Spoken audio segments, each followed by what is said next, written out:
Hey guys, and welcome back to Let's Play Mega Man 4. Last time we took out Pharaoh Man. I couldn't think of a witty response to Pharaoh Man and how we took him out. Whatever. But this time we're going to take on Ring Man. And Ring Man for the longest time was probably the hardest robot master in the game for me. I just could not figure out his attack pattern. I have since learned how his attack pattern works. I haven't mastered it yet, but he's a lot easier to me now. And when I say that, I don't say that meaning that he's a pushover. I mean that he's less hard than he used to be for me, but he's still pretty bad. But that's just the thing about Mega Man. There's always one robot master that gives you trouble, no matter how good at the game you are. It never fails.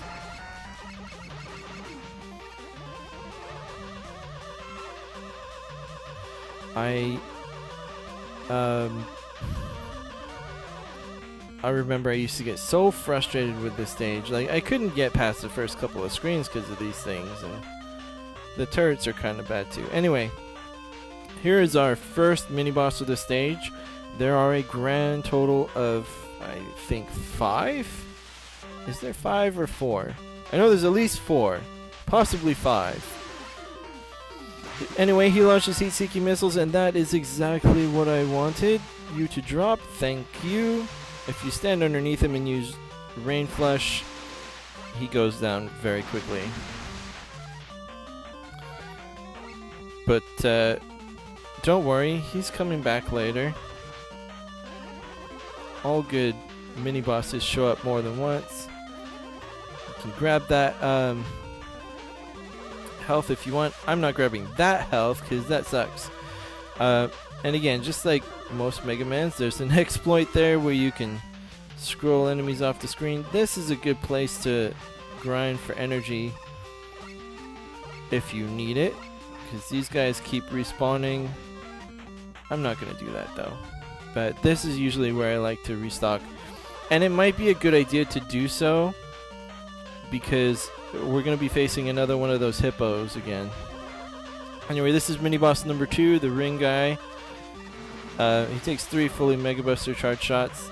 And there's a pattern to his movements, which I didn't have time to explain. But I'll talk about it in a second.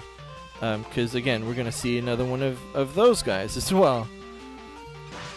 Now, there is a skip you can do to just get past the hippo guy. If you're willing to take a hit, you can take a hit and just walk right past him to the next screen. But I don't like to do that. He's easy enough. Who cares? Oh look, a ladder. We should probably see what that's all about. You know what? Let's test out our balloon. It works just like item number 1 from Mega Man 2, in where it creates a platform that you can stand on. I don't want that. And this is the first time we've seen Eddie, or Flip Top as he was originally referred to. I still have a hard time calling him Eddie. It just doesn't make sense to me.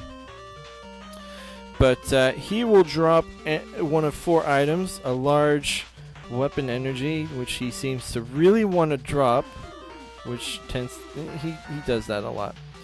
A large life energy, as you just saw. We already saw him drop a 1-up as well. But the item I want is an E-tank.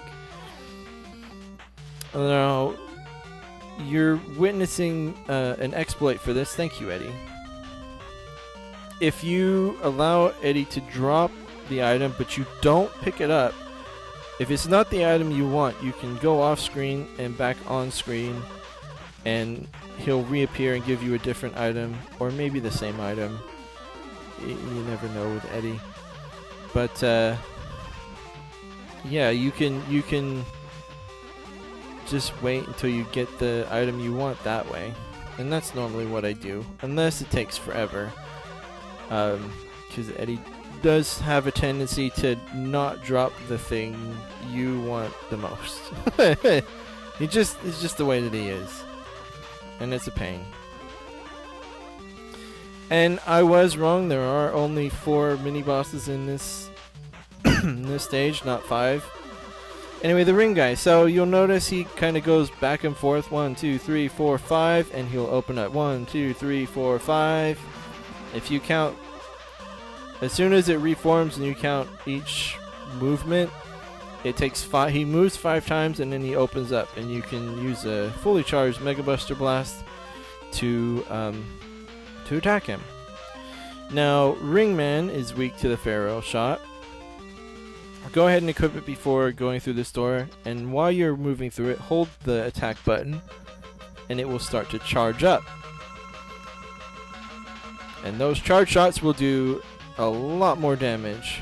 Now his pattern here is to, he throws one boomerang on the ground, jump over it, whoops, and then jump over him. Messed up the timing there. You have to jump over it, then jump back over it, and then jump over him. Whoop. And I could not figure this out for the longest time, but I finally did after watching several people play through it.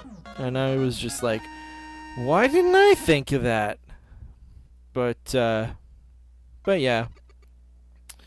So that's Ringman, and for defeating him we get his Ring Boomerang, which the developers must really have liked because, like, a lot of things are weak to it. It's kind of, it's not overpowered, it's not broken, but it's just a lot of things are weak to it. And, you know, that's just the way that it is sometimes. Anyway, that's it for this episode of Let's Play Mega Man 4. We'll continue on next time. I'll see you then.